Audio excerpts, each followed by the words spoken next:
오늘 말씀은 실패에서 성공으로 가기 위해서입니다.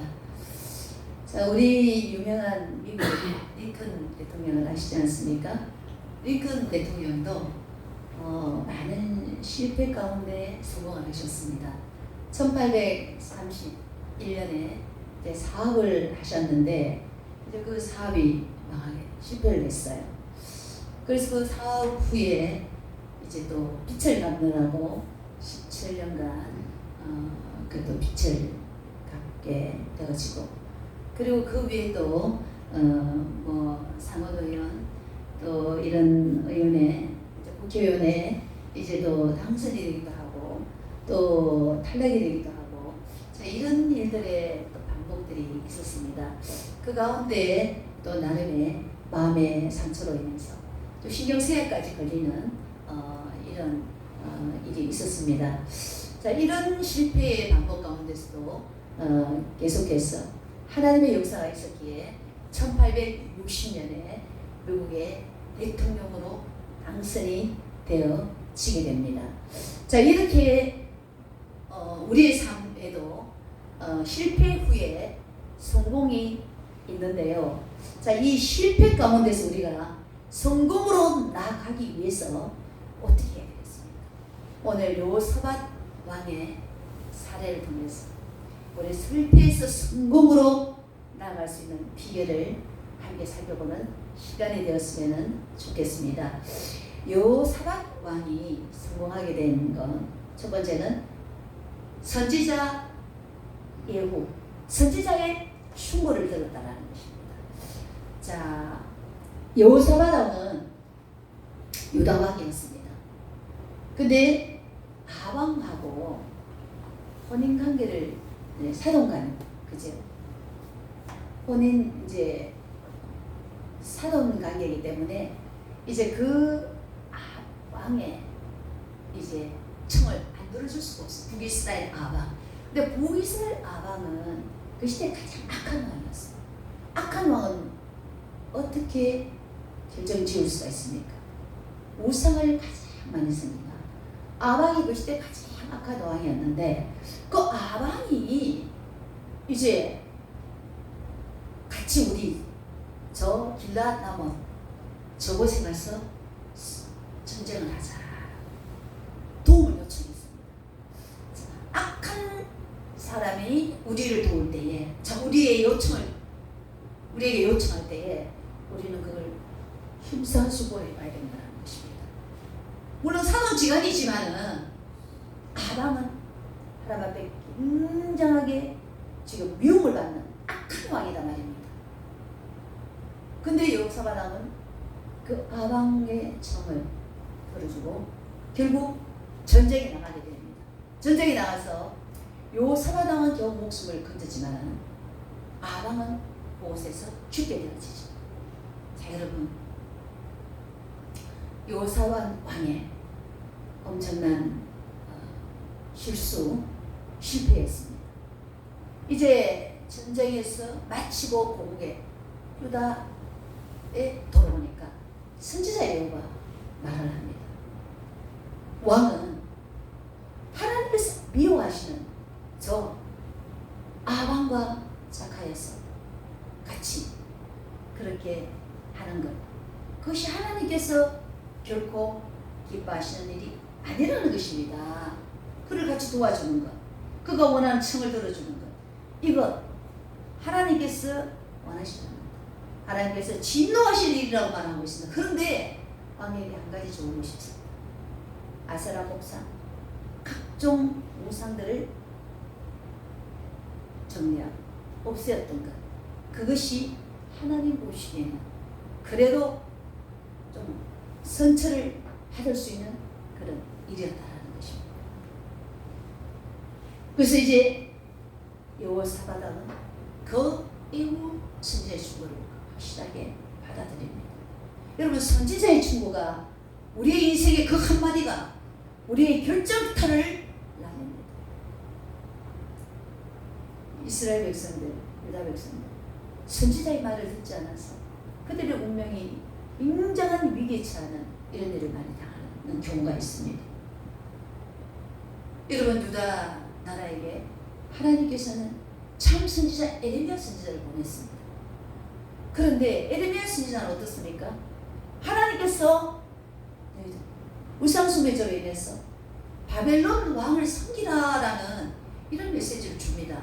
그런데 거짓 선지자들은 어떤 메시지를 줍니까? 아니라 바벨론을 우리를 침략하지 못해. 하나님께 위로가 있고 우리는 평안하고 안전한 나라예요. 여러분 그 말에 더 설득력이 있고 우리 마음은 그 말에 더 끌려, 거짓 선지자 말에 더 끌려들어요. 평안해, 안정적이야, 괜찮아. 여러분 이 말이 우리는 더 쏙이다고 더 듣고 싶은 말입니다.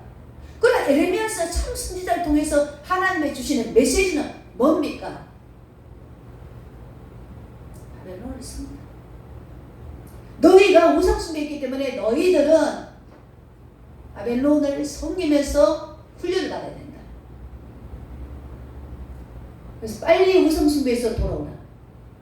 여러분 빨리 회개한다면은 그들에게 징계가 좀 멈출 수도 있고 돌이킬 수도 있는 이 상황에서 그들이 회개하지 않음으로써, 그들이 참 선지자의 말을 듣지 않음으로써 그들에게 엄청난 더 큰 심판으로 그들을 징계하셨다는 하나님이셨다라는 겁니다. 그 참 선지자의 말이 중요한 것이 그 말을 듣고 돌이키면 우리에게 오는 진노가 약하다라는 거죠. 근데 회개하라고 치는 그 말을 듣지 않고 괜찮다, 괜찮다. 하나님이 너에게는 축복만 있어, 축복만. 너의 미에는 시온의 대로가 열려있어. 이럴 때는 안 고친단 말입니다. 그 전부 다 주의 종을 통해서 축복의 메시지를 듣기를 원해. 그러면 안전한 줄 알아. 목사하고 통화하면서 우리 괜찮겠죠, 잘 되겠죠. 유도하여 축복을 메시지를 듣고 싶어합니다. 근데 목사의 말에는 좀 더 훈련을 받아야 되겠는데 하나님께서 분명히 회개를 좀 더 하라고 하시는 이런 음성이 내 안에 들리지만은 여러분 그 메시지를 주면은 좋아합니까? 안 좋아한다는 거예요. 근데 노코멘트를 할 수밖에 없어요. 축복을 말해줄 수는 없는 겁니다. 회개하라 말을 싫어하면은 가만히 기도만 제 말뿐이라는 거예요. 때가 되면 깨닫겠지. 그 때문에 여러분 하나님께서는 우리를 상처를 주시다가도 징계를 하시다가도 또 싸매시고 위로하시는 하나님이시라는 거죠. 그러니까 우리가 회개만 하면은 주님은 우리를 위로하시고 축복을 하신다는 겁니다. 그러니까 오늘 정말 사라당이 탁월한 선택을 한 거죠. 여러분 다윗의 일을 우리가 볼 수가 있지 않습니까? 다윗 나단 선지자가 다윗이 범죄했을 때에 지적을 했습니다. 여러분 그 지적을 다윗이 겸허하게 받아들였어요. 침상해졌도록 회개하고 난 뒤에 다윗의 인생에 하나님 왕위가 끊어지지 않는 축복이 온 거잖아요. 그때 그 말을 듣지 않고 다윗 왕이 계속 자기가 원하는 육체의 정욕대로 갔다라면은 다윗의 인생의 결말은 보나마나 뻔한 인생이 될 수밖에 없다라는 겁니다. 때문에 우리가 선지자의 충고가 필요한데요. 여러분 이 시대의 선지자는 뭐 많은 사람들이 예언한다면서 나는 선지자라고 말하지만 그 선지적인 사역은 지금 이 시대는 거의 지금 선지자는 고친 자체도 뭐 없듯이 없습니다. 그런데 이 담임 목사의 설교가 여러분 바로 하나님의 말씀을 여러분들에게 대원하기 때문에 그런 어떤 선지적인 역할을 순자의 역할도 되어지는 것이죠. 예, 그렇기 때문에 여러분 교회 오셔서 담임 목사의 말씀을 잘 여러분 경청해서 들으셔야 됩니다. 한 주간의 문제를 가지고 여러분 주일날 왔을 때 이 문제의 이 답이 뭘까? 근데 주일날 응답받는 우리 한 성도님 늘 주일날 오면 자기 문제를 응답을 받는데 설교 가운데 응답을 받는다고 하더라고요. 그렇기 때문에 여러분 담임 목사를 통해서 여러분들에게 지적되어지고 여러분들이 주시는 위로 메시지, 여러분들에게 열어주는 축복의 메시지 모든 것들 여러분 경청해서 들으셔서 고칠 것들은 고치고 버릴 것들은 버리고 순종할 것들은 순종을 하셨어요. 여러분들의 인생에 축복이 마시기를 주님의 이름으로 축원드립니다. 그 다음에 이제 여호사밧 왕이 한 것이 백성들에게 다 가서 하나님께로 돌아오게 했습니다. 이 백성들이 우상들을 지금 아세라 목상이든지 여전히 이제 바알신이든지 섬기고 있단 말입니다. 100%다 그런 건 아니지만 일부들이 그 백성들을 전부 다 하나님께로, 하나님께서 택하신 선민이지 않습니까? 유다 백성이. 그 하나님께로 돌아오라는 거예요. 하나님께로 돌아오라고 일단 하면서 여러분 하나님께로 돌아만 와서 되겠습니까? 하나님께 돌아왔다라면은 어떻습니까? 그 다음에 삶이 함께 가요. 삶이. 그래서 이제 나가서 나라의 어떤 기강을 나고 잡아야 되죠. 나라의 안녕과 평화를 위해서는 질서를 바로잡아야 돼요. 정의롭고 공의로운 나라가 되게 하기 위해서는 뭐가 필요하겠습니까? 각 성읍마다 재판소를 세웁니다. 각 성읍에 재판소를 세우고 거기에 재판관을 두어가지고 이 재판을 공정하게 하고 억울한 사람의 누명을 벗겨주고 뇌물을 받아가지고 불공평한 재판을 하지 않게 하고, 그치? 그러니까 공의로운 재판을 하기 위해서 이 땅 가운데 불법이 성행하지 않고 정의와 공의가 바로 세워지는 정직한 나라를 만들어가는 것이죠. 정직한 나라는 건 하나님을 경외하는 자들이 살아가는 삶이 아닙니까?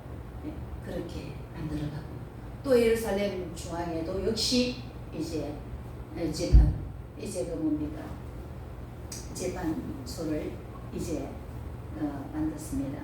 예루살렘에서 이제 레위 사람과 제사장들과 이스라엘 족장들 중에서 사람을 세워서 여호와께 속한 일과 예루살렘 주위의 송사를 또 재판하게 하십니다. 그래서 그들에게도 역시 진실과 성실을 다해 여호와를 경외하고, 그렇게 억울한 송사를 하지 말고 정직한 송사를 해서 그 땅 가운데 죄가 없도록 그렇게 하라고 말합니다. 여러분 이렇게 가감한 어떤 계획을 이제 여호사밧 왕이 하게 되어지는 거죠. 진정한 회개는 뭡니까? 바로 돌이킴이 아니겠습니까? 진정한 회개는 돌이킴입니다. 내가 하나님께 하나님 앞에서 예수 그리스도를 믿고 하나님의 자녀가 되었는데 여러분 삶 속에 회개한다 하면서 진정한 입술로만 회개하는 것이 회개하는 삶을 돌이키는 것, 정리하는 것, 이것이 굉장히 중요한 회개 가운데 하나라고 볼 수가 있는 것입니다. 그래서 오늘 우리의 삶 속에도 한번 정리할 부분은 없는지 우리가 한번 살펴보는 것이 좋을 것 같습니다. 뭐 재정적인 어려움, 또 사업적으로 가다가 막힌 부분, 또 건강적으로 어려운 부분들, 그리고 다양한 부분들이 우리에게는 있습니다. 인간관계의 어려움, 가정적인 어려움, 이런 부분들이 다 있는데요. 여러분 이런 어려움 가운데서 우리가 해야 될 것이 뭡니까? 하나님 말씀 앞에 나 자신을 조금해요. 내 삶의 잘못된 부분들을 회개하며 그걸 돌이켜야 돼요. 돌이키고 말씀 앞에 순종하는 것. 그것이 바로 진정한 회개라는 것이죠. 그렇기 때문에 세례요한도 광야에서 미칠 때 회개하라 천국이 가까이 왔느니라. 아멘. 입술로만 회개가 아니라 진정한 그들이 내 삶의 돌이킴을 위하여 옷도 버리는 자는 없는 자에게 나누어줘. 또 군인들도 세금을 또 거두는 사람들도 정직하게 세금을 거두라. 여러분 이렇게 삶의 평양 대붕의 역사 가운데 회개 역시도 어떻습니까? 삶의 돌이킴의 회개이기 때문에 강력한 성령의 기름부음의 역사가 평양 대붕의 역사도 있다라는 것. 삶의 돌이킴. 그런 것처럼 우리 교회에도 여러분에게도 진정한 회개, 돌이킴의 역사. 여러분 인생을 실패해서 성공으로 이루어 나가시기를 주님의 이름으로 부탁을 드립니다. 이제 말씀을 맺겠습니다. 오늘 여호사밧 왕이 참 잘한 것 중에 선지자 예후의 말을 잘 들었다는, 듣고 나가서 백성들을 하나님께로 돌이키고 그들의 삶을 진정 윤리 도덕으로 바로 세운 것, 나라의 정의와 공의를 기강을 바로 세운 것, 이것이 중요한 거죠. 우리의 삶도 하나님 앞에 기독교 윤리로 하는 신앙의 실천이 우리의 바른 인생을 성공으로 나아갈 수 있는 비결이라는 것 여러분 기억하시고, 반드시 오늘 이 말씀대로 하여서 여러분들 삶에 성공이 이루어지시기를 주님의 이름으로 축원드립니다.